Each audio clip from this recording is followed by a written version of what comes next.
the shadow of presidents past, the Sioux Falls Sparrows have ridden a wave of success with one of the best records in the Simulation Football League this season, just one season removed after coming up just short in the championship game.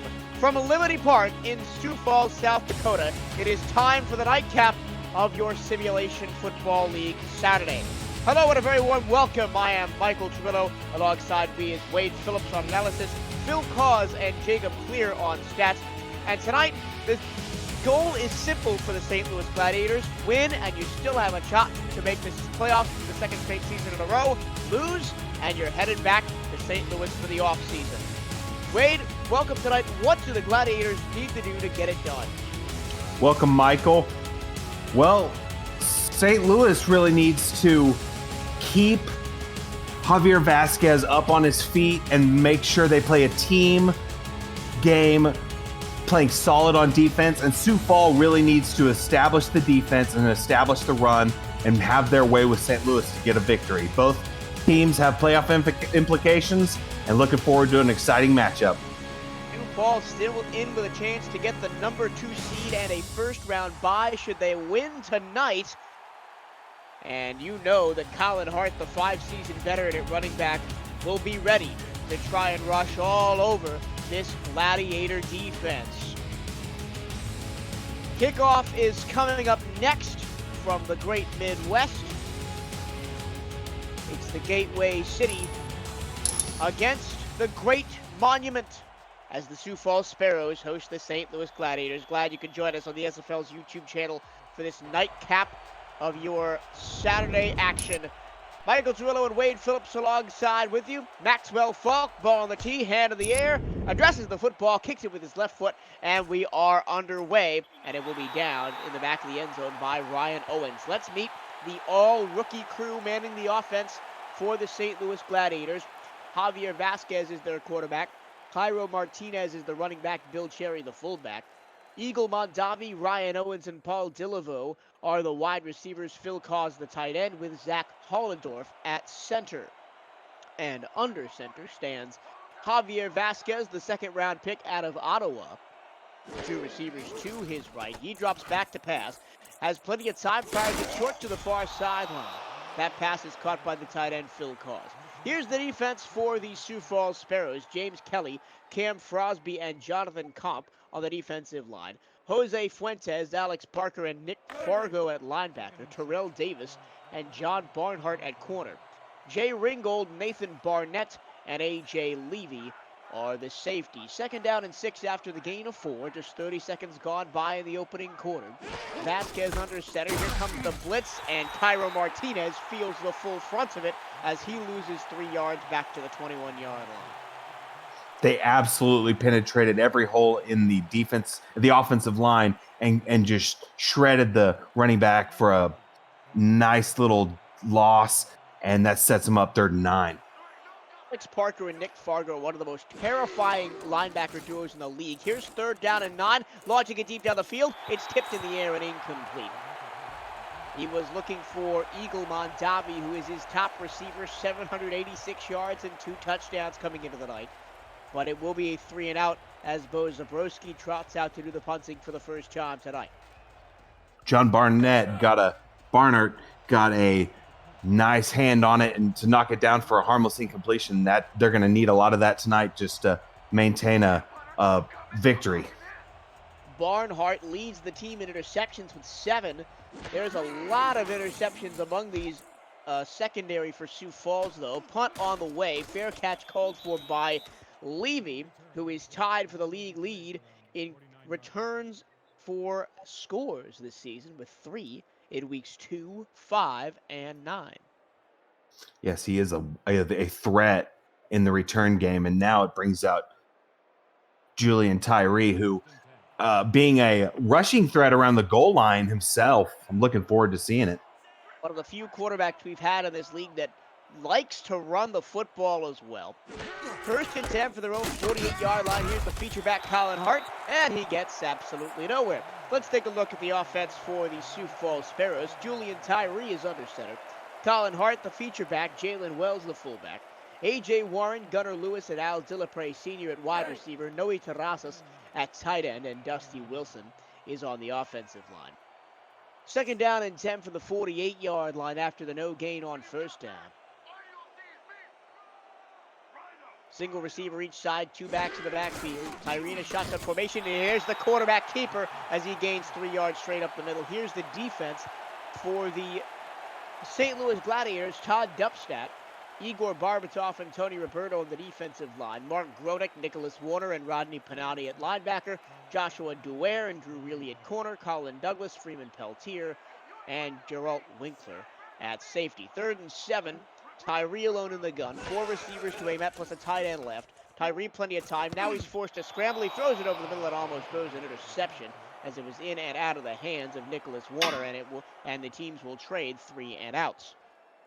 And that looked like a quick read that he might have saw some opening, but then Nicholas Warner just popped right in and got a hand on it for a harmless incompletion. It's a good 3 and out for the St. Louis defense.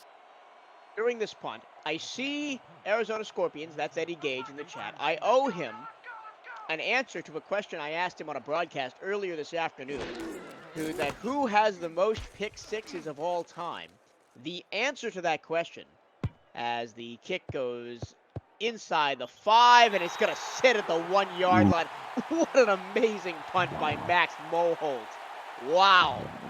Wow, and that's definitely something they are going to look to exploit, the special teams, and that is a great start for a pin punt at the 1-yard line. Before we get started with this next St. Louis drive, the most pick sixes of all time in the SFL is Everett Garrison.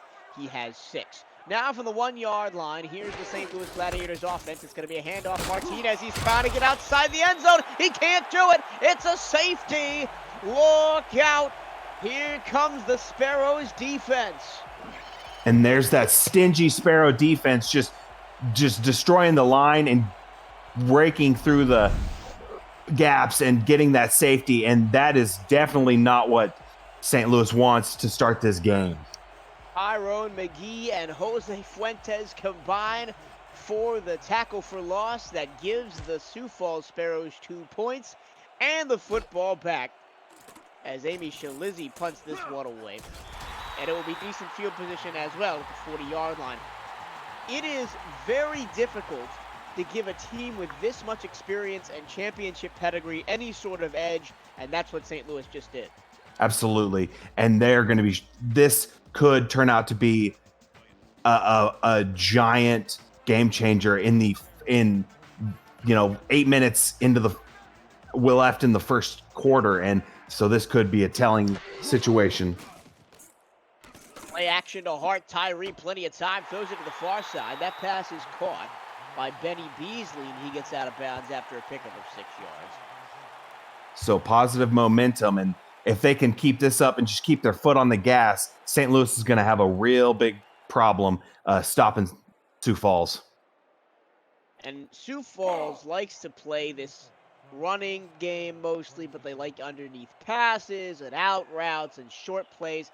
They like to really slow games down and play at their own pace. And St. Louis has to take that away from them, or it could be a long night. Colin Hart gets driven backwards all the way back to the 42-yard line. Excellent play by Todd Dubstat to get free and make that TFL. And that's one of the ways you can shut down this Sparrows defense, or offense, rather.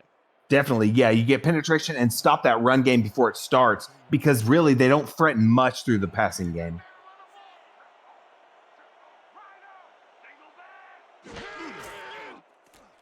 Play action this time. Tyree is thrown to the ground all the way back at the 36-yard line, and the St. Louis defense holds for the second straight time. A great response by St. Louis to hold them to 3 and out, and now they get the ball back and can redeem themselves. Let's see if maybe Sioux Falls can pin them at the inside the 20 again. It'll be a tall task for Max Moholt this time as he stands all the way back at his own 20-yard line.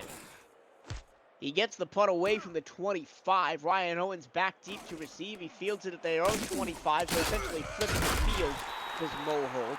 Returned up to the 31-yard line, and now we'll see if the St. Louis offense can get things going. and now they definitely have some breathing room, so they don't have to worry about safety every play. And now we can see what they can really do. I really want to see a development from Cairo Martinez, the rookie running back. 745 yards and 5 touchdowns coming into the game. I think he really has to be a catalyst if St. Louis wants to go on and win it. But it will be a pass from Vasquez over the middle. Nice on the slant pattern. Finds Cairo Martinez out of the backfield. So I mentioned he had to be an X factor, but not in the way I originally thought that time. Yeah, definitely. I mean, if they can get him involved any way they can, get his momentum going. He's a rookie, he's young, but build some momentum, gain a head of steam, and I think he can have a breakout game. First and 10 of the 45 after the pickup from Martinez on the pass play. Vasquez in the gun, Martinez on his right hip. He's going to throw to the far sideline. That pass is caught right at the midfield stripe.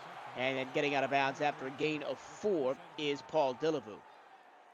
And now, if they can keep momentum and establish run, because really without the run, you really can't do much, because if you have to rely on the passing game, that just leaves wide open for turnovers, and just they really need to establish something. St. Louis finding a little bit of freedom moving the ball here. Midway through the first quarter, second down and 5, a quick slant to the near side, and it's going to be caught at the 47-yard line of Sioux Falls. It'll be a third down and 2 as Eagle Mondavi grabs his first catch of the ball game.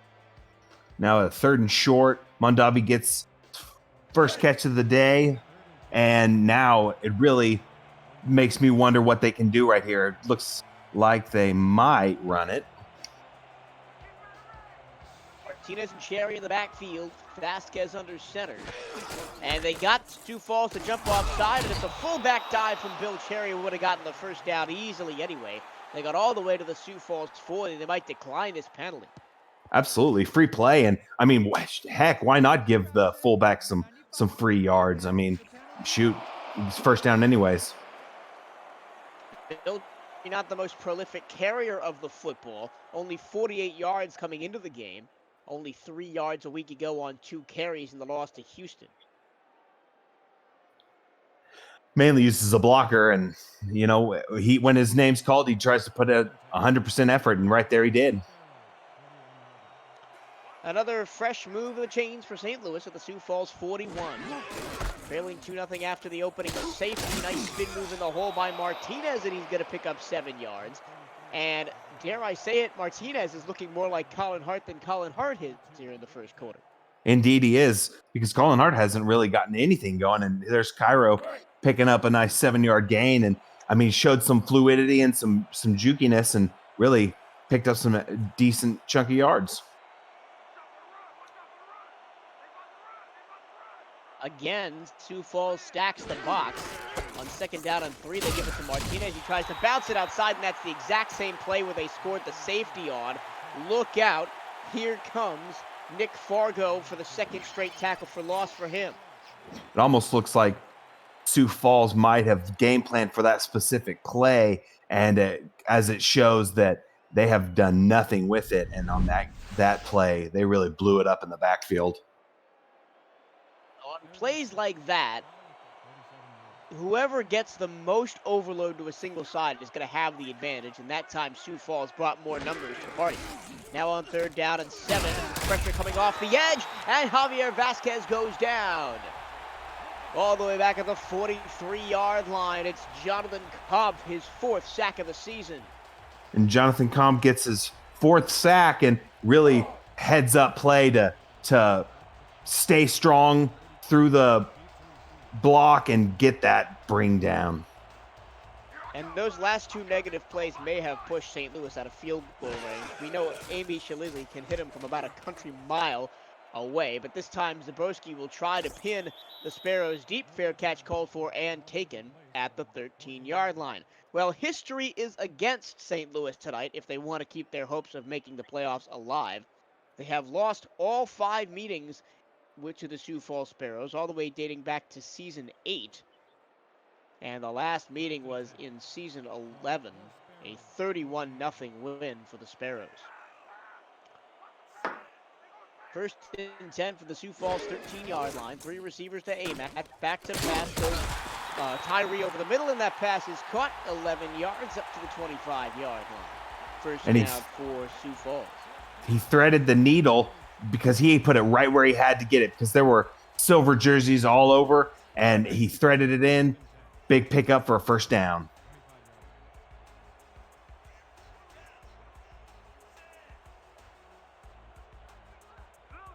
First and 10 for the 25. This time St. Louis stacking the box. And it's going to be a quick out. Colin Hart trying to turn the corner, runs one defender into the ground and picks up 5 all the way up to the 30-yard line.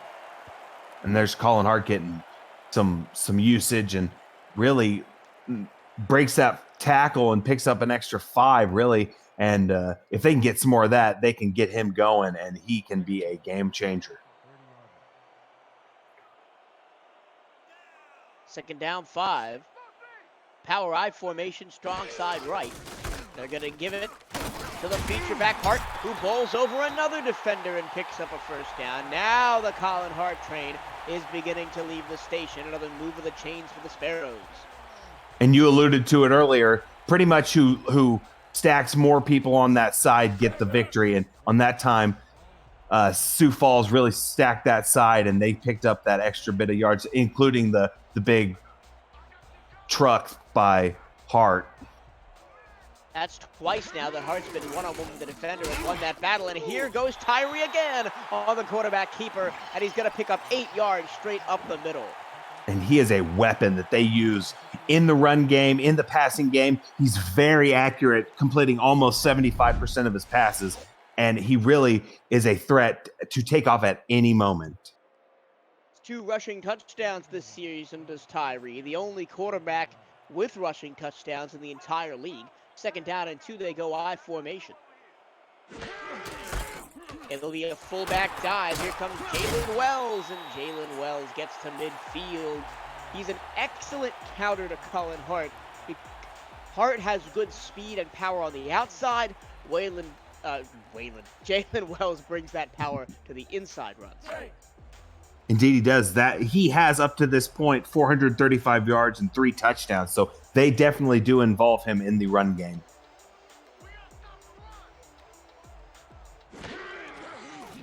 First and 10, Tyree back to pass. He throws over the middle, and it's intercepted. He threw it into double coverage, trying to hit Gunnar Lewis, who is his favorite target, and it was taken away by Joshua Dwyer, his 3rd interception of the season. And really, that was a great defensive play and almost kind of a questionable decision by Tyree to throw it into traffic, but great heads-up interception on that play. First down and 10 from the 37-yard line now for St. Louis. They get the ball back and stop a promising Sioux Falls Sparrows drive. Sparrows will still with a 2-0 lead. 1:47 to go first quarter, and Martinez loses a yard right up the middle, as the Sioux Falls defense is finally starting to pin their ears back and key in on number 33. They are indeed. Fargo got in there and stopped him before he could get started, and they're going to lean heavily on this linebacker core as they have playmakers all over the board. 3rd tackle for loss for Fargo, including the one that went for a safety early in the game. Again, Martinez gets the carry, and again, he goes down again. That's the 3rd tackle for loss for Nick Fargo. Apparently, I miscounted him. And that, I mean, up to this game, he had 12, and so that adds to his tally. So he leads the Sioux Falls team in tackles for losses, so he flies around. You know what he also leads? The league in forced fumbles, so look for balls to go flying when he makes hits. Here's the long, deep pass that hits Nico Mondavi in the knees and falls incomplete. 4th down. And looked like Terrell Davis might have gotten a hand on it. If he didn't, it definitely disrupted by kind of face shielding where Mondavi could not see the ball. But great defensive effort, just an unfortunate miscue for the offense. Just under a minute to go in the opening quarter, and Bo Zabrowski will be on to punt once again. Low snap. He almost had to pick it off the turf, but he does get it away. And leaving Levy tries to spin out of a tackle but can't do so. It'll be first and 10 for the Sparrows at their own 35. It's been a little bit more of a defensive chess match than maybe we expected early in this game, Wade. Absolutely. I did not expect it to be 2-0 in near the end of the first quarter. I most definitely expected some fireworks, but I am pleasantly surprised by defensive battle. Offset I2 receivers to the left. It's going to be a strong side handoff to Hart, and Hart gets blown up.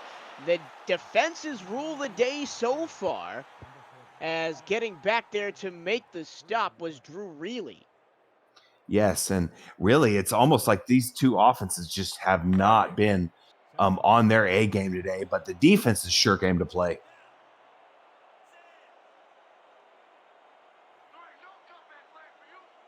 And down 13, Tyree back to pass, throws short over the middle, caught by Jalen Wells, the fullback, and he will rumble back to the original line of scrimmage, 3rd down and 10.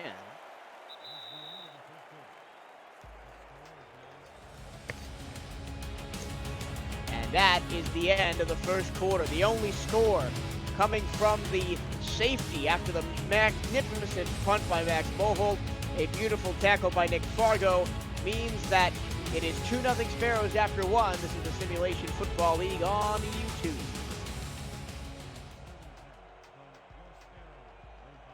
Second quarter about to begin here from Liberty Park in Sioux Falls, South Dakota. I'm Michael Tomillo. Wade Phillips is alongside me along with Jacob Clear and Phil Cause. Here's play action. A pass to the far side is complete, but it's going to be well short of the first down to Gunnar Lewis, and it will be 4th down, and on to punt again is Moholt. And he threw to his old trusty receiver that has the most receptions at 45 before this game, and now they're at 4th down, but it looked to me like he had a few options downfield, but unfortunately went for the shorter route and does not get the first down. It's been one of the best things about the Sioux Falls offense, but also one of the things that can cripple them at times is their adherence to the short game, both on the ground and through the air. St. Louis recovers the punt at the 25-yard line, and that's where they will begin. And now St. Louis really needs to get something going because they've had just nothing happening for them on offense. And if they can get a spark, we can really see, I really believe that St. Louis can get something going. You have to think that St. Louis will have to hit first in this game because once the Sioux Falls offense gets going, there may not be any stopping it. Moving in the pocket is Vasquez, and he goes down for the sack. Back at the 2-yard loss, back at the 23-yard line. We're going to see who got in there. It is James Kelly, his 5th sack of the year.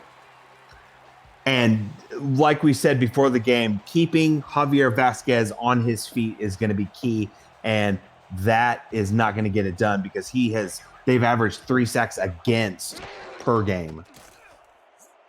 Vasquez, a short drop, a short throw over the middle. Finds a receiver open to the 30-yard line. It'll be 3rd down and 5. Coming into the game, Vasquez had been sacked 33 times this season. And definitely their offensive line has been a bit porous, and it really does not help their run game or passing game, but hopefully they can get it turned around. Now on 3rd and 5, Vasquez against a 3-man rush, fires over the middle, incomplete, looking for Monzavi. But once again, led him a little bit too far, and it will be 4th down.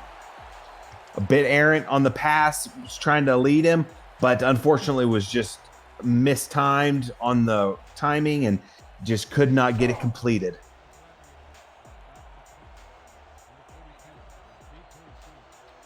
So once again, Bo Zabrowski out to do the punting.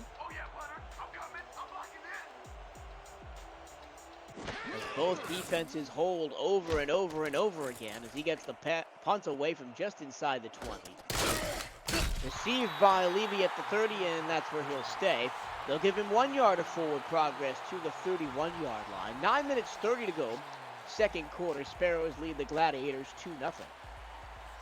And now Sioux Falls' turn to try to get something started. Both teams just have done nothing on offense, and it's only a matter of time in my mind that one of these teams does something. Well, they're going to go 4 wide here. Tyree in the gun. He's alone. He takes the snap. He throws it short over the middle. That pass is incomplete. He was looking for Al Dillapre Sr., and it was knocked away by Legs McGee. 2nd down and 10. Almost had it, but just jarred loose. Almost had a spark, but now they need to reassess, come back with something that's going to definitely pick up some positive yardage, because that is the key for them right now, just to get their minds at getting positive yardage. Back set. Tyree in the gun, single receiver each side. Plenty of time to make the pass, and he does on a slant pattern out to the 41-yard line. 1st down, completion to Gunnar Lewis. And there's Gunnar Lewis again. They really love to target him, and I'm looking to see a lot more targets and mix in some play action and open up this field. He'll go power I. Strong side right on 1st and 10. Here's Colin Hart. He looks to get to the outside. He gets it away. He breaks a tackle. He breaks 2 tackles, and he's into the open field, deep into St. Louis territory, and finally brought down at the 33-yard line. Wow, every level on Sioux Falls competed in that play and really contributed, because the line did their jobs. The wide receivers were blocking downfield, and Hart was breaking tackles. And so it just a team effort on that big, huge chunk play. There are 2 running backs in this league that every time I see them carry the ball, it looks to me like they will not get brought down by first contact. And I'll finish my point after this. It's 1st and 10 at the 33. Tyree under center, no back set. Fires it out to the near side. It's caught for 3-yard gain by Warren. So one of them is BDG Hollywood. And he does that with his shiftiness, his spin moves, his jump cuts. You know, the first man to him is never the man to bring him down. But Colin Hart is the other one that gives me that same feeling every time he touches the football. 2nd down and 7. Handoff, Hart right side. And there you go. First man to him. He did eventually bring him down, but it wasn't clean. But Hart does it in the completely opposite way. He just squares his shoulders up and runs through you. Absolutely. And his legs are like tree trunks, and he just carries ball defenders. And another ball carrier that I will add to that is Robert Redford. Every time he touches the ball, I have to hold my breath, because anything can happen. Out 3rd and 3. Here's a carry up the middle, and it's going to be 1st and 10. Jalen Wells that time on the fullback option. And Jalen Wells getting another touch, picking up, that's his 2nd carry, and has a reception. But I love when a team uses a fullback. Wells averages about 10 touches per game. Oh, look out. Here comes the defense, and Tyree goes down. That's a 6-yard sack back to the 29-yard line. And once again, the defenses are ruling the day. Mark Gronick gets back there.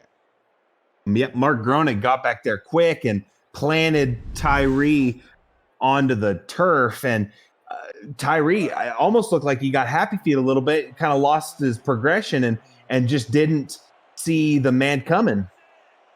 That was Mark Gronick's first solo sack of the season. He did pick up a half sack earlier in the year. 2nd down and 16. Play action. Tyree floats it to the far side. Nice one-handed catch by Al Dillapre Sr., but he's going to be well short of the 1st down. Only gets back to the original line of scrimmage with a 6-yard pickup. 3rd down and 10. They are well inside Maxwell Folks' field goal range, but the ultimate goal is obviously the end zone. Indeed. I mean, they'll take the points because that puts them up 5, but definitely the name of the game is getting touchdowns. 3rd down and 10 now. Another play action. Plenty of time for Tyree. He goes to the far sideline, and it's off the hand of the intended receiver, Turin James. And out will come Maxwell Falk to kick it away. An absolute heartbreaker. Had it, might have gotten the 1st down, but definitely would have put him in better position. But just an unfortunate drop. So here's Maxwell Falk, his long on the season, 51 yards. This one well inside that. It will be a 40-yarder on the dot. The holder is Willie Beeman. The long snapper is Chuck Allen. Allen snap, Beeman's hold, Falk's kick is good from 40 yards, and Sioux Falls goes up 5-0. And with the early safety, you have to start thinking about scoregami possibilities, and I don't know if anybody in the SFL keeps that kind of record. But if anybody does, get back to us in the chat and let us know, because I'd be very interested to see.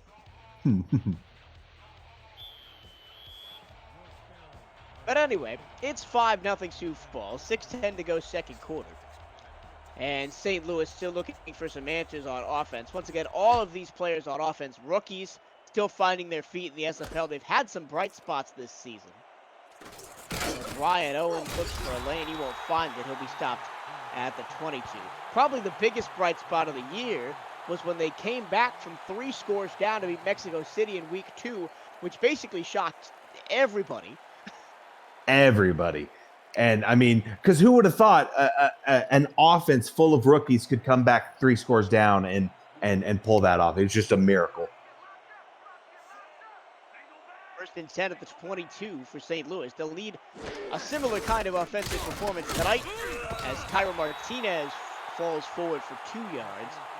He fell into the arms of Jose Fuentes and Nathan Barnett. Great team defense on that. Getting the swarm tackle by both defenders to bring him down, because now they're getting positive momentum on that gain, and really positive momentum starts snowballing, and then 5-0-5 turns into 7-5. Throw on the far side of Martinez. Spin move gets him past one defender. Pulls a little bit of a BDG Hollywood move there. Gets to the 29-yard line, 3rd down and 3. Did you say 7-5? Are you saying we're going to see another safety?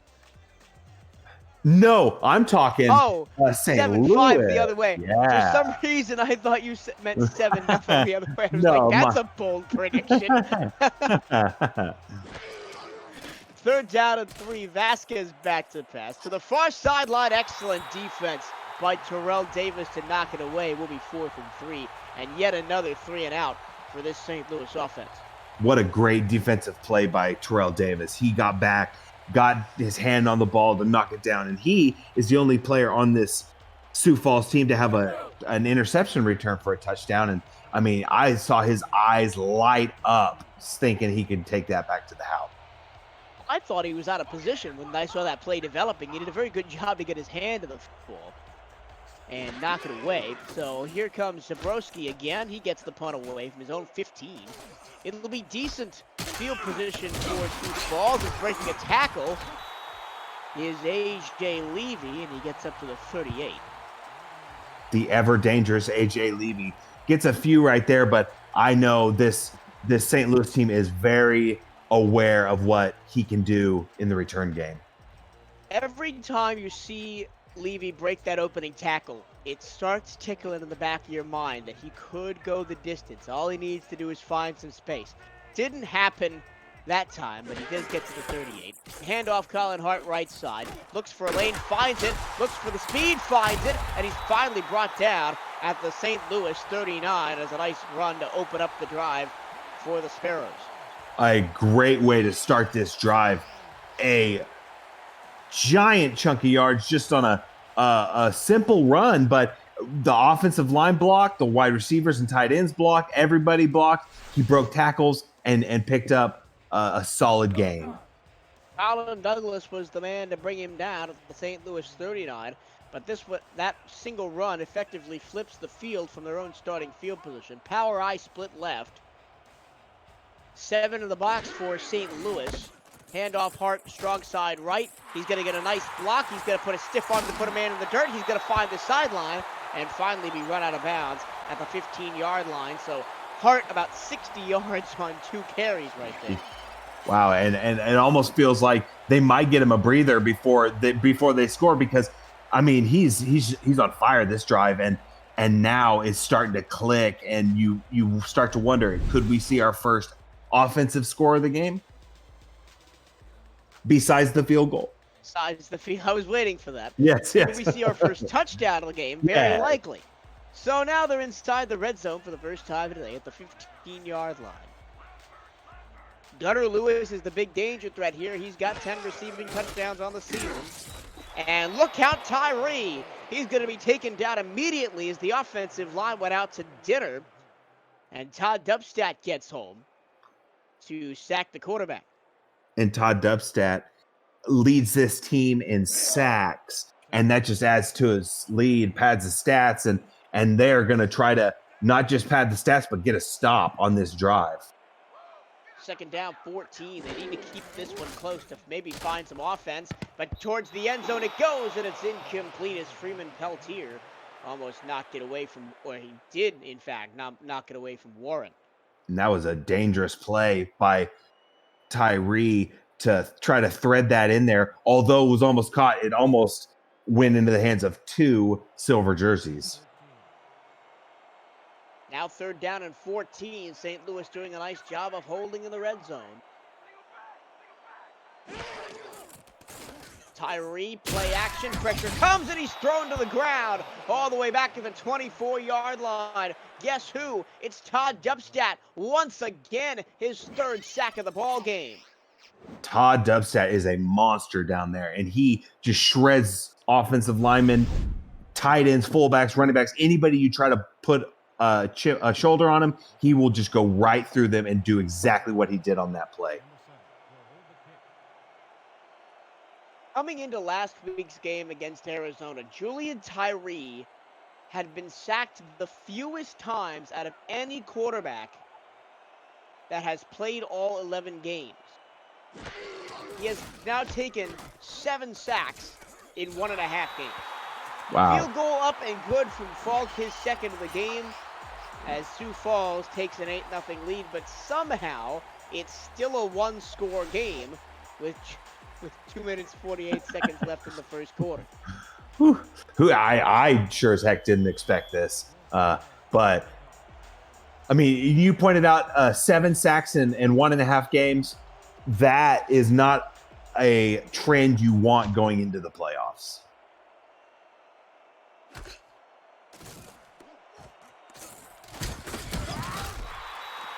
Just to give a little bit of context, yeah, he had only been sacked 7 times in the previous 10 games.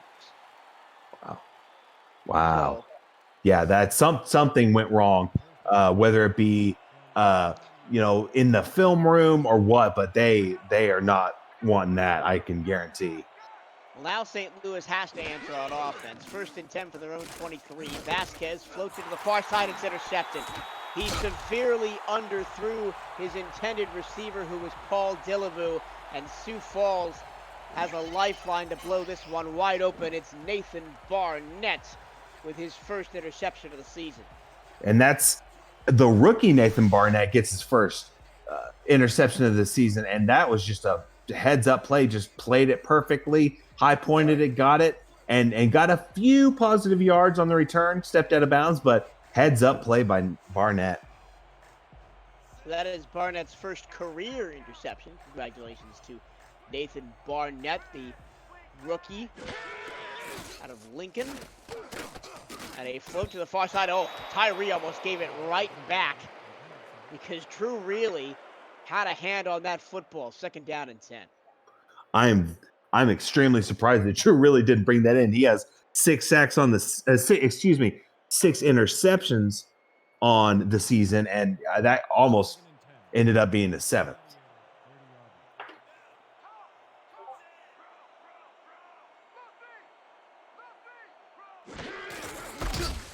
Handoff, Hart through the first level of defense with ease, and then gets 8 yards. He's eventually put in the ground by Colin Douglas. A smaller pickup, but they are definitely sticking with him because he has been shredding this defense the past 2 drives. It took Colin Hart a little bit to get going in this game, but he's finally finding his feet. And they don't have to snap it again before this 2-minute warning, but they will. This will be the last play. Tyree hit as he throws, but he completes the pass to the far side to Gunnar Lewis. It'll be first down and 10 at the 11 after the 2-minute warning. It's Sioux Falls 8, St. Louis nothing as we approach halftime. Simulation Football League on YouTube.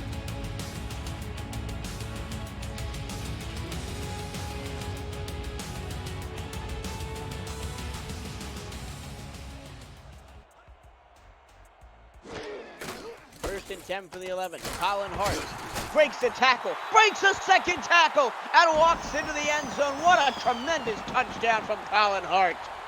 What a great run, blocking by the entire offense, and that was a team effort. But Colin Hart breaking 2 tackles into the end zone. Great run. Just the shoulder in the end zone. Wow. And now you start. Sorry, Wade. Sioux Falls has essentially broken this game wide open because of the offense, or rather lack thereof, we've seen from the St. Louis side. We know they have the potential to make big plays, but against probably the best defense they'll see all season, only time will tell. Minute 56 to go. It's 15-0 Sioux Falls here in the first half. Well, I'll tell you, those are my thoughts exactly. I mean, now we're starting to see Sioux Falls get comfortable, get that running back and fullback going, and now St. Louis absolutely has to respond and get something started, because while their defense is playing better than they have most of the year, their offense is just doing nothing. From the goal line, Owens takes it out straight ahead to the 20, breaks a tackle 24, and that's where he will be stopped. Remember what's on the line tonight. St. Louis, if they don't win this game, they've got no shot at making the playoffs. It'll be the first time in franchise history they make the playoffs in back-to-back seasons. So a lot on the line for St. Louis. For Sioux Falls, if they win, they're still in the running for the number 2 seed and are guaranteed a first-round bye in the playoffs.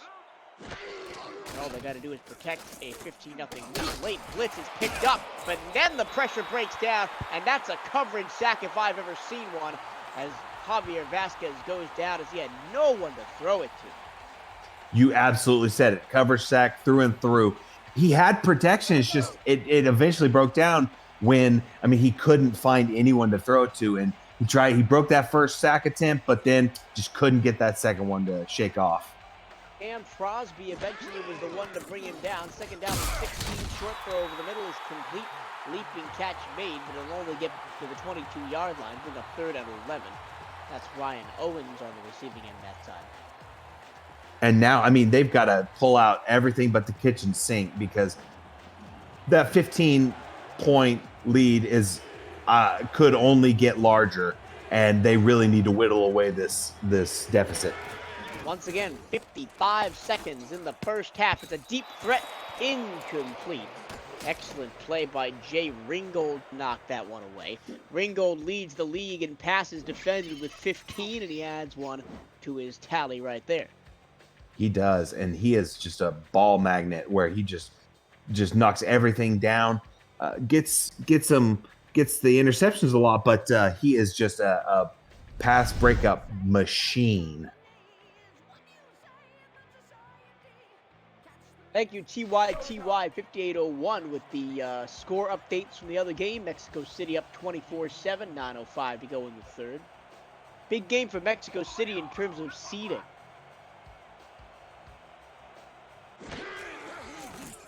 Zabrowski punting from his own 10-yard line. Only 45 seconds to go in the first half.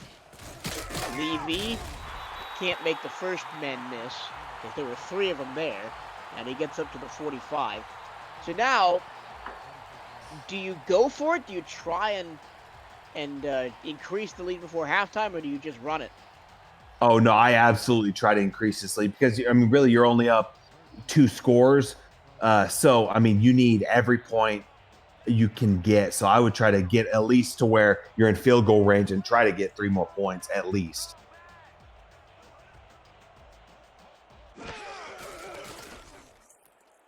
It's a duck pass after a long drop back, but it is caught out there by Gunnar Lewis. I don't think that Tyree will look back on that one fondly, but it gets the job done. 2nd down and 6. Most definitely. Most definitely. Arizona Scorpions, that's in the chat, says, how cold is it in Sioux Falls? It is 50 degrees in Sioux Falls, South Dakota. 2nd down and 6. 39 seconds to go in the half. Colin Hart breaks 1 tackle, breaks 2 tackles, and can't get away from the 3rd. Sioux Falls will call a timeout with 34 seconds to go. They'll have a fresh set of downs at the 43-yard line. Yeah, he broke 2 tackles, got solid 8 yards, and then that 3rd tackle held him up and luckily pushed him right past the 1st down yardage. And now they're getting really close to field goal range for Maxwell Falk. Falk's long on the season is 51 yards, which means they got to get it to around the 35, I'd say. Play action. Tyree throws back across his body and completes it, and a penalty flag flies late. Could Al that be Dillapre Sr. made the catch. late hit, maybe? It looks like they're going to get Haskins on the late hit. Yep. Not what you want. Yeah, they're going to give 3 yards to Sioux Falls. That's 15 after the catch, and that basically puts them in field goal range already, and maybe with time to throw a couple towards the end zone. Yeah, that's clearly late. Yeah, and just a mental miscue on that play by the defense. But, I mean, now they're within field goal range, and they can really just try to get a touchdown or get even closer. It's going to be Colin Hart. He gets a great block to the 10, to the 5. He's going to drag a defender into the end zone. Touchdown, Sioux Falls. Wow, and here we were thinking field goal, but Hart was thinking, no, let me get into the end zone and take us up. Great run. Blocks, breaking tackles, phenomenal effort by Sioux Falls. Let's see who he dragged. He drugged Colin Douglas into the end zone, the 9-season veteran, 6'3", 222 pounds. For Colin Hart, that's probably a normal day at the gym. Yeah. It just makes me wonder, what is he putting in his Wheaties, and how many reps is he going to do tomorrow?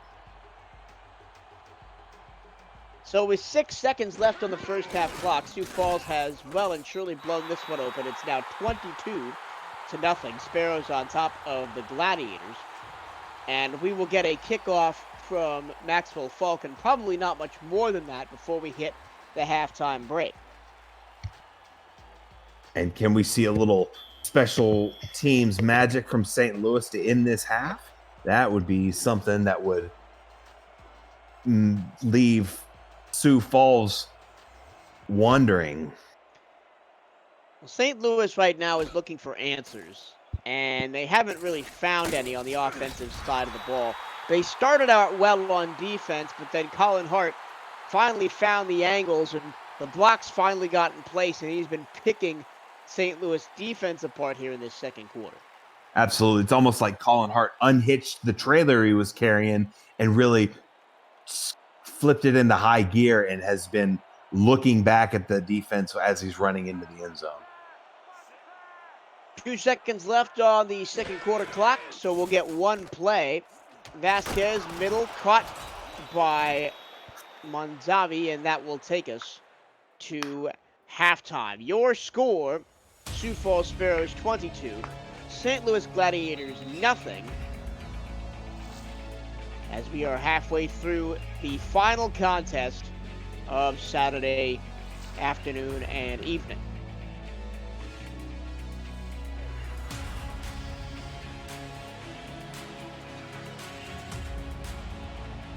Wow. So, look at the rush. Ooh. Yeah, they 12 rushing yards as opposed to 149 and 2 touchdowns. Absolutely. On the ground. This was the moment where it all started to go wrong.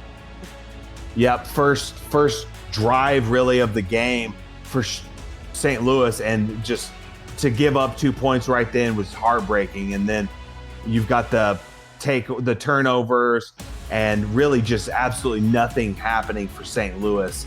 And just has been hurting them. And then for Hill, to get going like he is, it has been nothing but dread for St. Louis.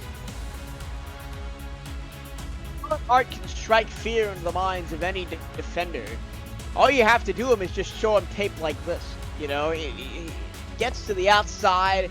He runs over two of the most experienced defenders in the league.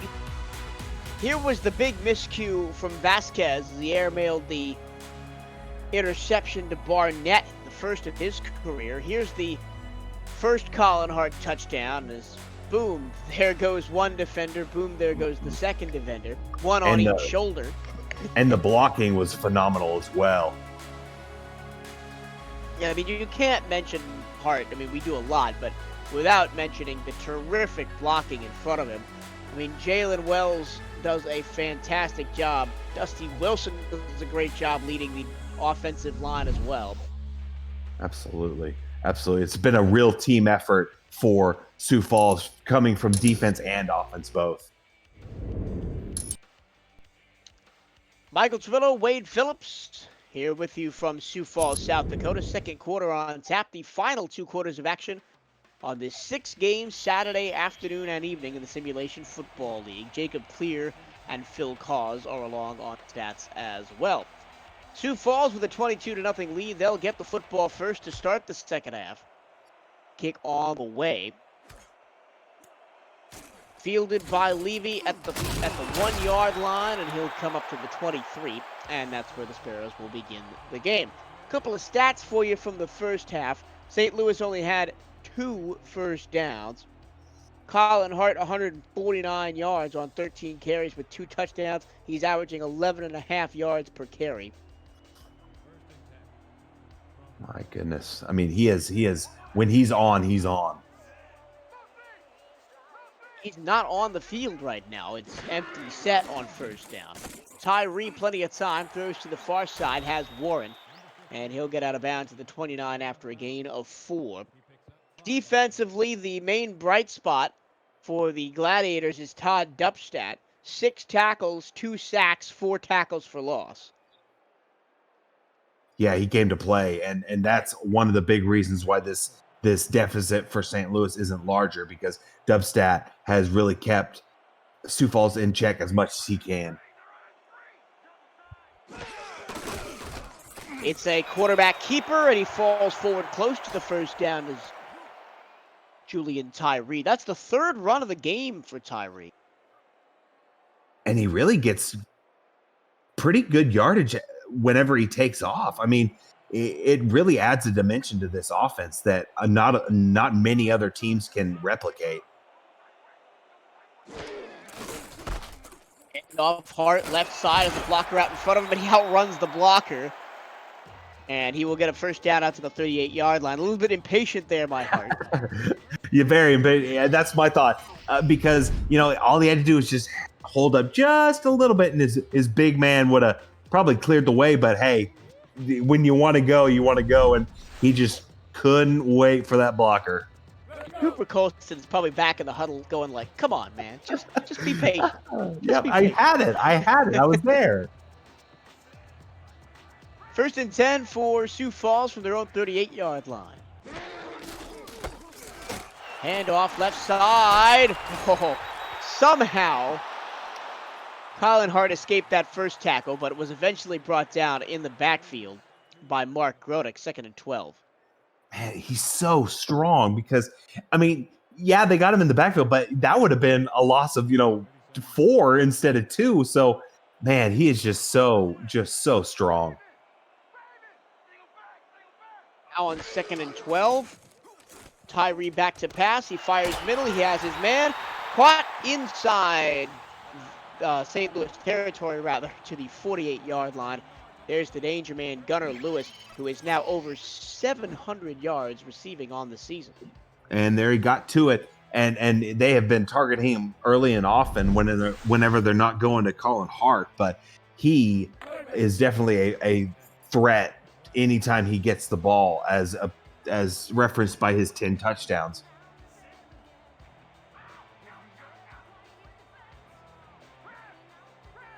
Offset eye against the three-man front. St. Louis rushes 4. Here comes a late blitz. Tyree gets the pass away. It's caught in double coverage by Gunnar Lewis all the way down to the 26-yard line. And he is catching literally everything they've thrown to him. And Tyree just really loves Gunnar Lewis, you can tell.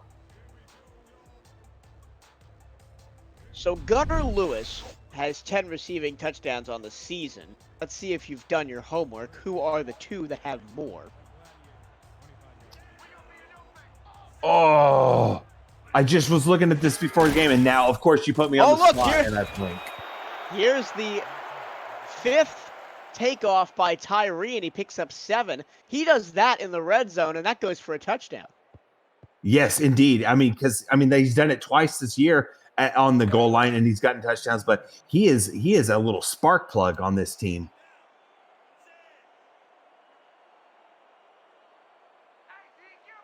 On 2nd and 3. He's going to take off again. Second straight time. He gets a block, but he can't quite get to the first down marker. Now, one of the things you have to be careful about is your quarterback taking shots like that. Quarterbacks in the SFL, they're not running backs. They're not built like that. You may want to run, but after getting hit like that a couple times, you may not want to run anymore. Yeah, maybe not. I mean, granted, they've got Steeman Willie Beeman on the bench, but I think. Oh, look out! Here's Colin Hart. He gets a block. He gets to the 5, and he gets into the end zone. It's a hat trick of rushing touchdowns for Colin Hart. And Julian Tyree is never going to get a chance to get that rushing touchdown because they're never going to have a play inside the 5. Colin Hart just keeps taking 15 yards. Yeah. I mean, every time he touches it, it seems like he gets into the end zone. And Tyree's like, hey, man, I want that. I set it up. That's mine. But, hey, we'll take the score. Now they're up 4 scores, and you can't be mad at that. 4 scores, and 7 years ago is not one of the presidents on the monument behind the stadium. I don't know why I brought that up. It's pending 29-0. As it's on the leg of Maxwell Falk. The snap is a little bit bobbled there by Beeman, but it is up and through. So with 7 minutes, 16 seconds to go in the third, it's 29-0. Now, my trivia question still stands. Can you name the 2 players that have more receiving touchdowns this season than Gunnar Lewis? I cannot. Well, one of them is Mike Daggs, who has 11. Could it be Chris Curtis as well? No, it was Curtis's former teammate, Stephen Hacker, who has 12 receiving touchdowns. Gotcha. Spilling the knowledge.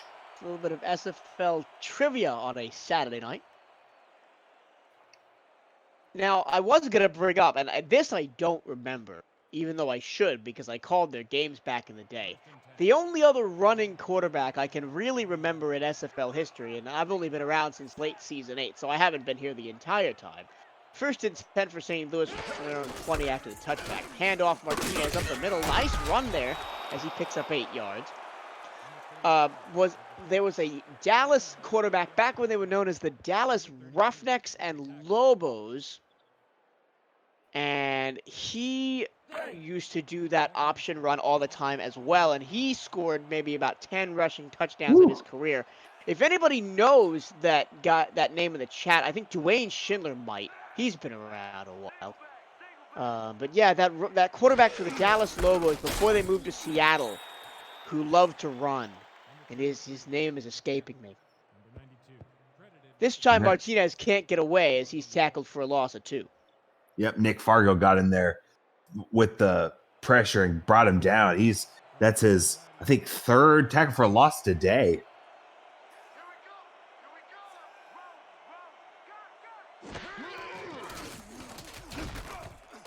Short pass is caught at the line of scrimmage.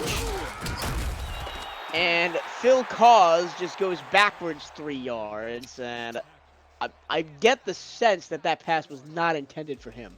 Yeah, I get that as well. I don't think that was designed, but Phil Koss tried to definitely make something out of nothing because he was breaking tackles, trying to doing everything he could to try to stretch that past the first down line, but unfortunately couldn't get it done. So both Dwayne Schindler and Cameron Irvine have answered my question. The quarterback's name was Sabaz Synergy. Okay. And he, I think, was the backup eventually in Seattle. And then when the franchise moved to the Lone Star, he was finally dropped from the roster. The legend. The legend of Sabaz Synergy. A myth. A man. The man, the myth, the legend. Back on offense is Sioux Falls. Colin Hart gets a block, runs to the left, and only gains one. And I don't expect Colin Hart to score every single time, but I'm almost surprised when he doesn't this game because this second half and late second quarter, he's just been running roughshod over this defense. Gladiators have not had an answer so far for the three-headed rushing monster that is the Sioux Falls Sparrows. Colin Hart gets another block, and he's off to the races 40, and he's going to be brought down inside the 30 and down to the 22-yard line. He's averaging over 10 yards a carry in the third quarter. Yeah, and on that, he let his blocks develop a little bit more, and it sprung him for about 10, 15 more yards after that final block. So definitely great run and patience right there for Colin Hart. You know what I'm thinking? I'm thinking Jason McGee, who's the head coach here in Sioux Falls, after he outran his blocker on that previous drive, gave him a talking to over on the sideline. Absolutely, yes. Just let us help you, bud. Wells middle gets 4. Results from earlier today: Carolina beat London 41-36 in a dramatic eggplant bowl. Fort Worth beat Portland 26-3. Lone Star Glory punched their ticket to the playoffs with a 31-24 win over Chicago. And then Queen City upsets the apple cart as Atlanta is in danger of missing the playoffs the year after winning it. To the 5, to the goal line. Is he in? Touchdown. There's Gunnar Lewis's 11th of the season, tying him with Mike Daggs for second. And there we go. So now he's number 2, and we also said this before the game. He is a weapon around the goal line. So they have multiple weapons around the goal line, and they got it right there. He got just enough distance to get that touchdown, and now they're up 5 scores. Ooh. Andrew O'Reilly's going to say, hold on a minute. I don't think he got in. So they're going to challenge this. We'll go to the replay monitor along with R62 to sort this one out. It looked close in real time, and we're not going to get it from that angle. And that's the only angle we get. So hopefully the referees get a better one. Well, they saw enough to overturn it because it's going to be first and goal from the 1. Wow. Well, how about that? Now there's even more opportunities for Tyree to get another rushing touchdown, or, anything could happen, honestly. You got Jalen Wells sitting back there. He hasn't touched the ball since the first quarter. Or, no, he has 1 carry on this drive, but that was in the first quarter. It is going to be Hart. It is going to be straight up the gut, and it is going to be a touchdown for Sioux Falls.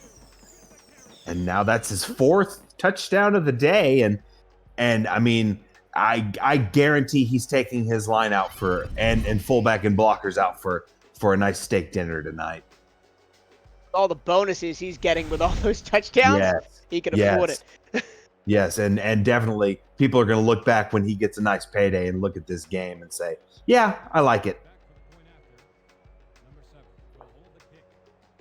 I am currently looking at Sioux Falls' record to see what their most points scored in a game is. I think it's 38. It is 38, as they beat Queen City back in week 7.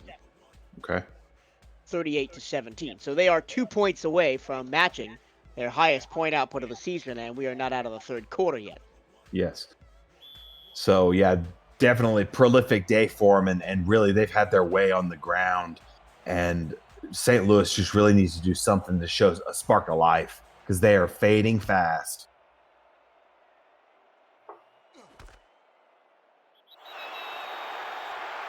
Taken in the back of the end zone out to the 20-yard line, it comes. There is plenty more SFL action coming at you tomorrow and Monday, as playoff seedings will be decided over the next 2 days. Tomorrow, we got 3 games for you, all on the 11 Sports Network, as the top-ranked team in the land, the Denver Nightwings, host the Tulsa Desperados to try and lock up the #1 seed. Here is Martinez off the right-hand side, gets close to a first down. It'll be a yard short. He tried to get that first down, but A.J. Levy did not let him. He just held him up. But great blocking by St. Louis to at least get 9 yards. And I wish we could have seen this all night long, but unfortunately, they are getting it going now, and definitely love to see some more scores for them. A score for them. Second down, 1. They hand it to Martinez, and he gets wrapped up by Fargo, and he'll lose a yard. Also on Sunday, 4:30 p.m. Eastern, Vancouver and Houston are battling it out on 11 Sports Network. And then the nightcap at 6:30 p.m. Eastern, it's Jacksonville and Charleston. Jacksonville is the team that Sioux Falls is battling for a playoff bye. 3rd down and 2. Vasquez over the middle, caught first down for St. Louis to the 36. Then on Monday, the SFL season concludes with Louisiana and Florida at 7 p.m. Eastern, and then Arizona, Eddie Gage, and the rest of those Scorpions looking to lock up a playoff spot against the ever-dangerous Baltimore Vultures. And I mentioned on the earlier broadcast today that I did with Eddie that my 2 picks to win this season are Baltimore and Sioux Falls. I know Louisiana looks good. I know that Denver looks good, but as another big tackle for loss there, this time by James Kelly. I just think that Sioux Falls has been playing angry this season, ever since losing in the championship game. They really have. They've played with a chip on their shoulder, and it's going to be interesting to see how far they go in the playoffs. Vasquez forced to move in the pocket, slings it to the far side, caught at the 40-yard line by Dillavu, and it'll be 3rd down and 6. And then Baltimore, yes, they've got a new quarterback that came in partway through the season, but that's not their strength. Their strength is T. Roy Gaines and that ball-hawking secondary.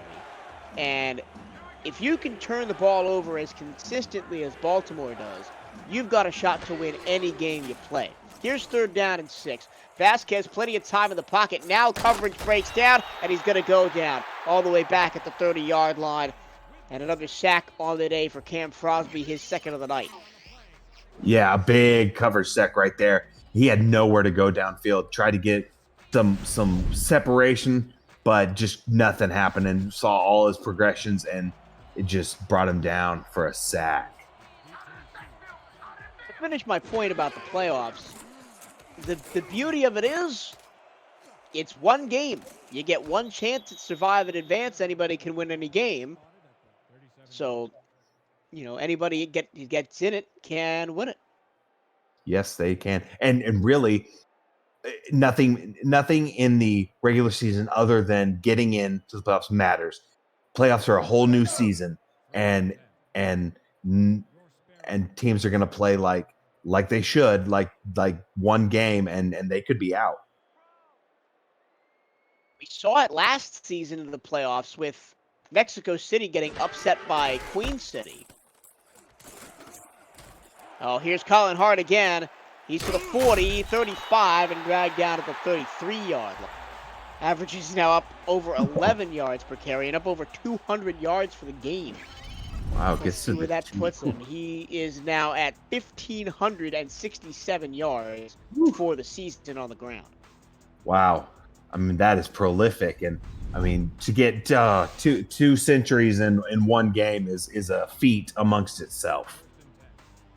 And I mean, in any other year, I think Colin Hart would be almost a shoe-in for MVP with the way he's performed down the stretch. He's going to get the ball again on power I. He's going to go backwards this time. But the just emergence and dominance of Reggie Streeter, I think there's no way you don't give MVP to him. Agreed totally. But I mean, yeah, like you said, any other season, and you could definitely give a strong argument to Colin Hart for MVP. But yeah, Reggie Strader's just been phenomenal. We reached the end of the third quarter. It's Sioux Falls 36, Gladiators nothing. This is the Simulation Football League on YouTube.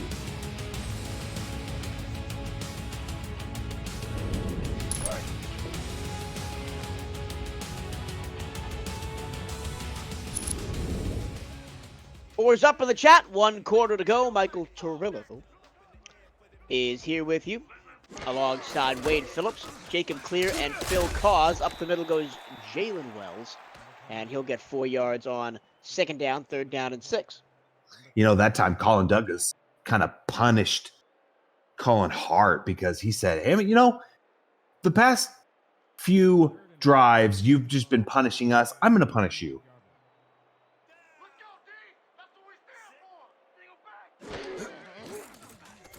Play action.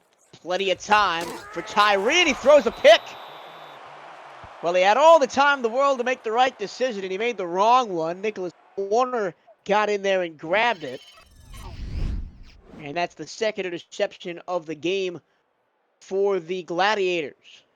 And right there, I wonder what Tyree sees that I don't see, because he's going through his progressions. He just might have thought he could thread it in there, but just a bad play, and now they're looking at being on defense.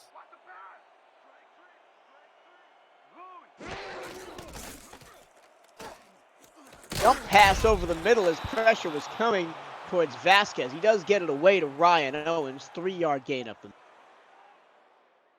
And positive momentum again. And if they can just keep this up, they can definitely throw points on the board. They just kind of shoot themselves in the foot by staying a little too short. And now they've got empty backfield. On second down and 7, they'll look to spread out this Sparrows defense. Vasquez takes the snap, has time. He's got a receiver, and it's going to be a first down for St. Louis at their own 32-yard line. Nice catch by Dilivo on the corner route. Yeah, and now Vasquez, if he can just keep getting these intermediate routes, picking up yardage, they can definitely show themselves that they can move and at least get a score. Off middle, and breaking one tackle is Martinez. Can't break the second one. He gains 2 off the right-hand side. And we talked about it that Martinez needed to get going, and really just didn't all game. And that is one of the big reasons why it's 36-0 right now. Martinez has room to run. He cuts it up, and he gets a first down out to the 43-yard line. Maybe we're finally seeing some of the potential of Cairo Martinez. He is only a rookie, drafted in the 5th round from Birmingham. That's right. It seems like they can definitely build on this team because they've got a good core. You know, they're young, so obviously they're going to have some growing pains, but, you know, if they can keep this core together and keep building on the success that they do have, they can, I believe they can show something next year, season or two. Ball popped out of Vasquez's hands as he was under pressure by Jonathan Comp. And to your point, it was always going to be a rebuilding year for St. Louis. And to be at the position they are in, where they were a game away from potentially making the playoffs with an all-rookie offense and a brand-new coaching staff, I mean, it's very impressive what they've accomplished this season. It really is. And I mean, their defense, they're getting sacks. I mean, their defense isn't awful. And I mean, their team's not bad. I mean, they were 5-6 because they were a fairly solid team. And now they've got a core, they can build with it and just keep getting better and better and better. Speaking to that defense, they are first in first downs given up coming into the game. They only 174 on the season, and second in third down percentage against. Opponents only getting first downs on third down 36 or 46 rather percent of the time. Martinez, a spin move out of the backfield, won't get anywhere near a first down, and the St. Louis drive stalls at their own 47. Yeah, I really do think they have some definite potential because they've shown great stuff on defense, like you said, and the offense. Yeah, they're young, but they are going to get better because everyone's a rookie. So you can only the ceiling just keeps going up because they've played very well in what they've been given.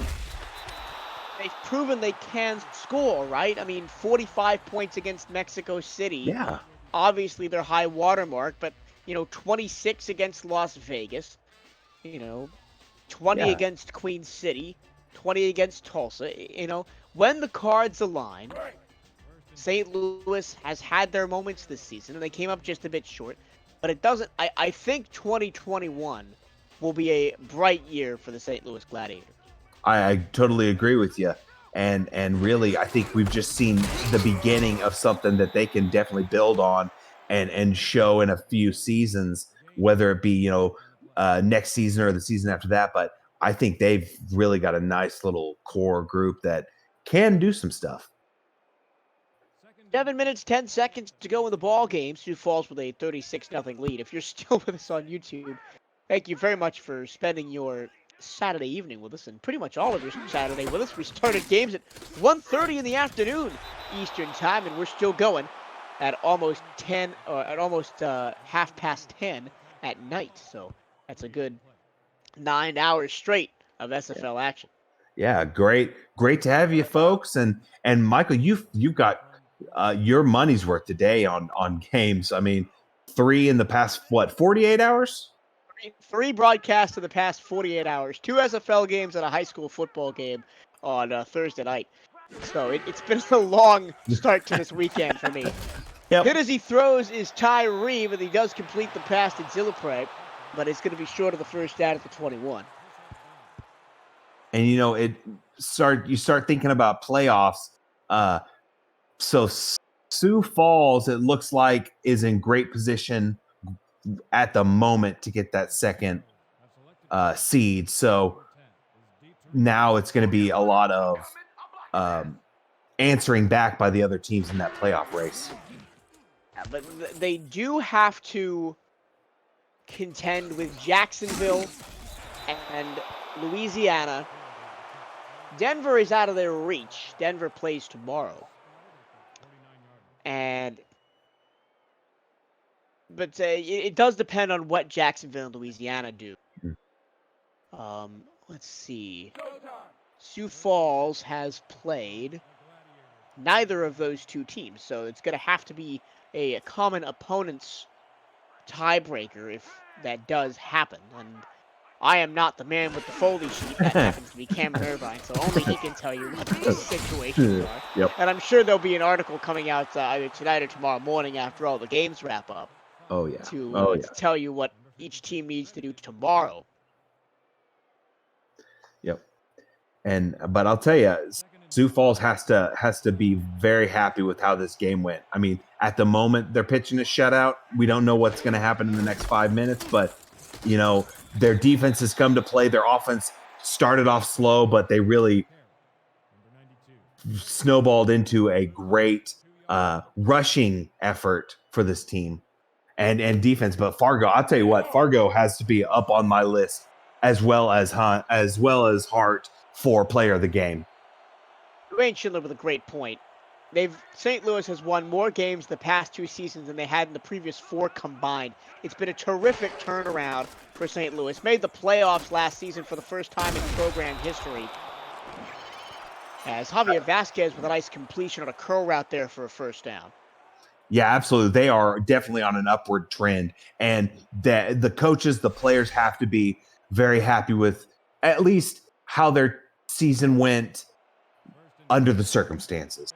And they can definitely look at that and say, hey, we've got a great program that can do some things in the next, season or two. Vasquez launches it to the near sideline, caught by Owens, and he gains 5. A little bit up tempo here, maybe try to throw the Sparrows defense off the scent a little bit as they try and push for some consolation here at the end of the ball game.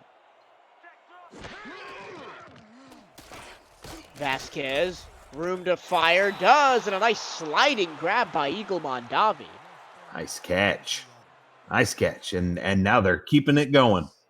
Best field position of the game for St. Louis as they started their opponent's 24-yard line. Vasquez over the middle, and he's got Mondavi again inside the 10 and down to the 9. The up-tempo offense working wonders now for St. Louis down towards the end of the ball game. Let's see if they can punch one in here. High snap, Vasquez. He throws it to the middle and hit hard. Right there was Owens as he caught the football. 2nd and goal now. Vasquez to the back of the end zone, caught for the touchdown. And St. Louis gets on the board with Ryan Owens, his 2nd touchdown of the season. And they will not be shut out here tonight in Sioux Falls. And they play the spoiler with, just a few minutes left to go in this game. They finally get their first points of the game. And now it's really, they can go back and say, hey, we got some points. We know what we need to do to get better. Add a few pieces, shuffle here, this, shuffle that, and they're looking up.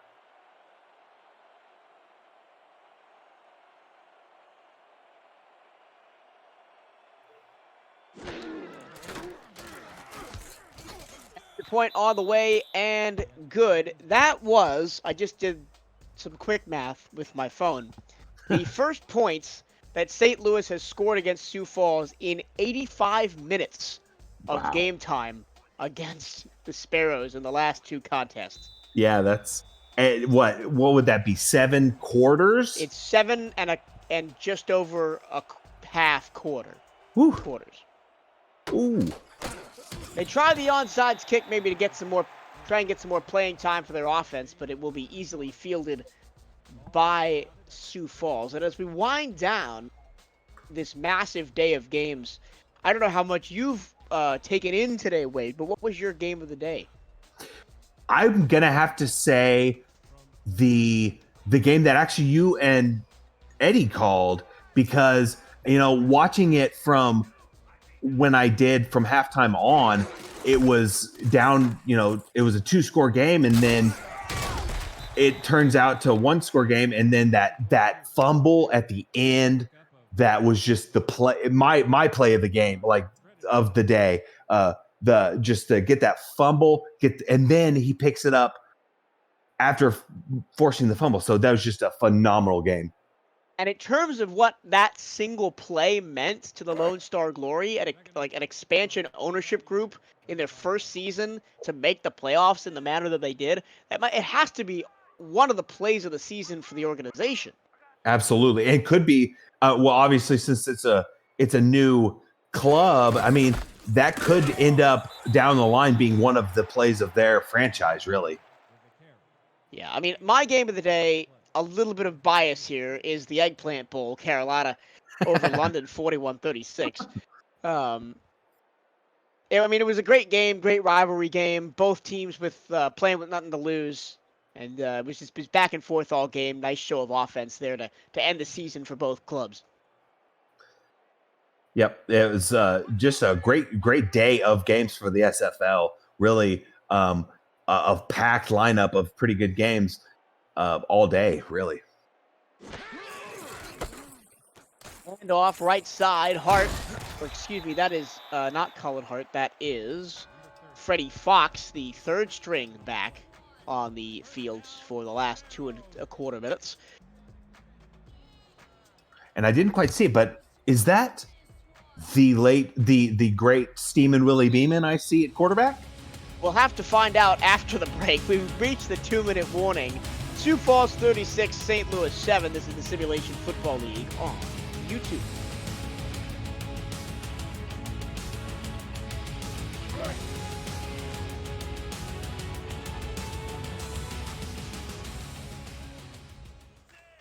He really plays the same position I did when I played football, and that's backup. Yeah, it is. Beaming on the handoff to Fox. St. Louis will do the ritual burning of the timeouts.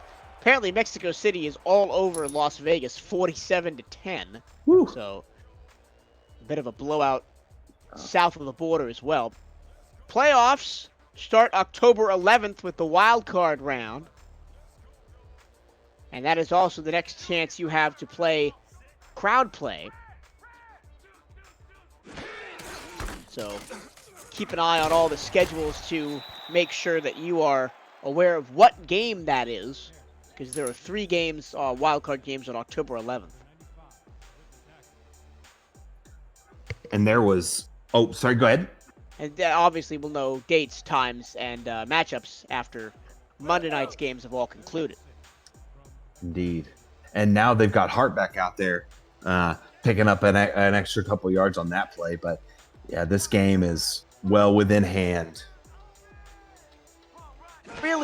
It really has been almost, Beeman winds up to throw. He's got Gillespie and he's got a first down.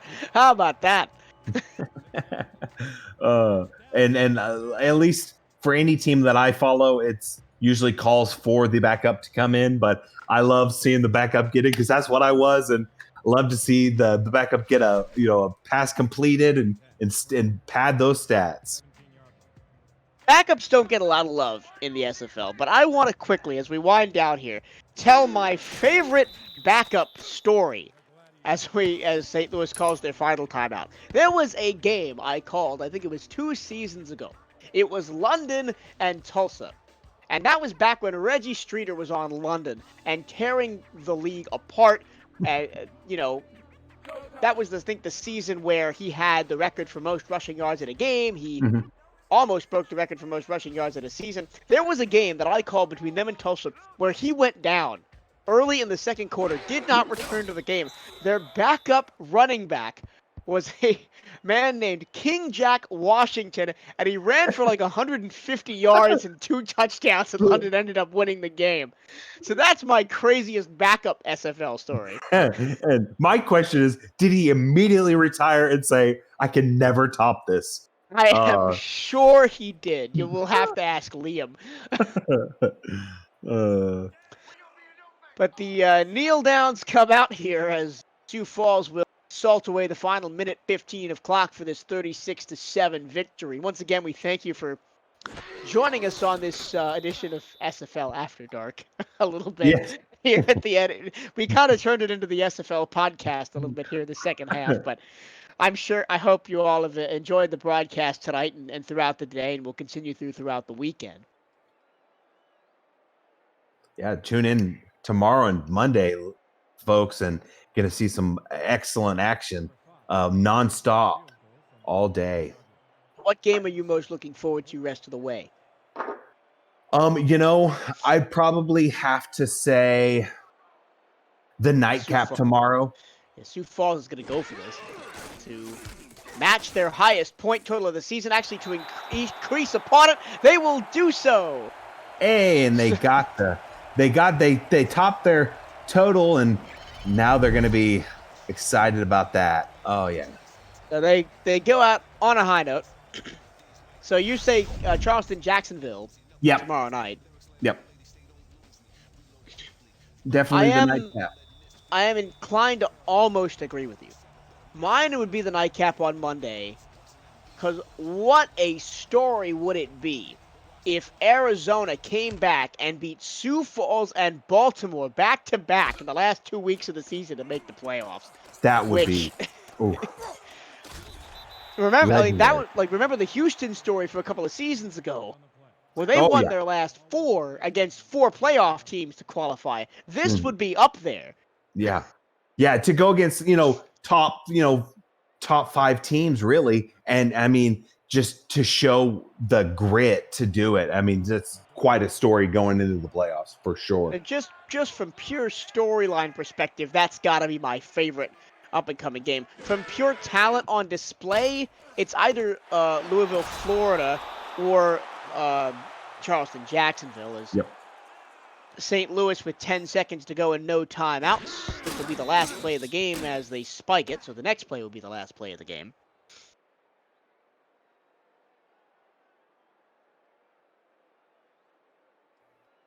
Colin Hart, 211 yards on 25 carries and 4 touchdowns. As if he doesn't get the MVP of the game, I don't know what I'm going to do.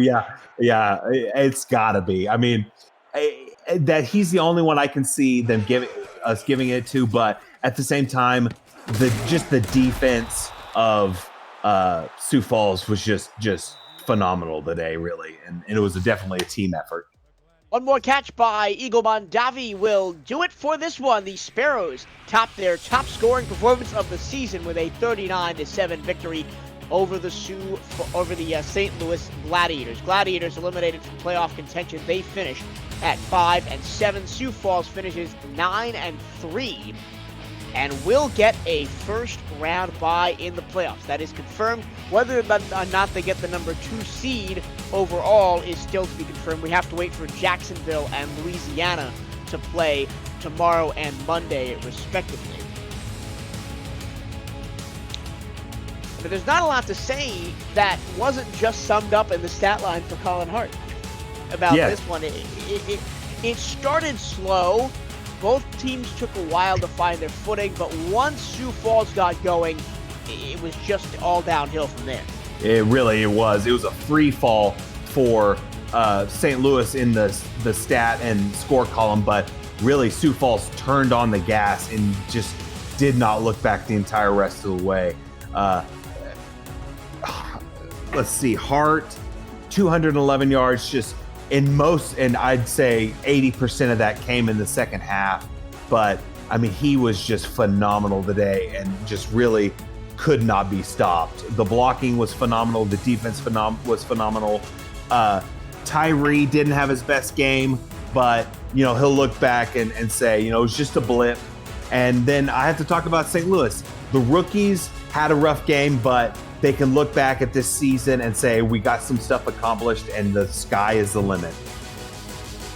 The most valuable player of today's ball game, obviously Colin Hart. He goes in the books officially. 209 yards on 23 carries, 4 touchdowns, over 9 yards every time he touched the football.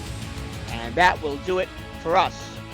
So for Jacob Clear and Phil Cause on Stats, Cameron Irvine, our producer, for Wade Phillips Dot Analysis, I'm Michael Tavillo, signing off from Liberty Park in Sioux Falls, South Dakota, saying we hope you have enjoyed your Saturday of SFL action and have a very pleasant good evening. Night, everybody.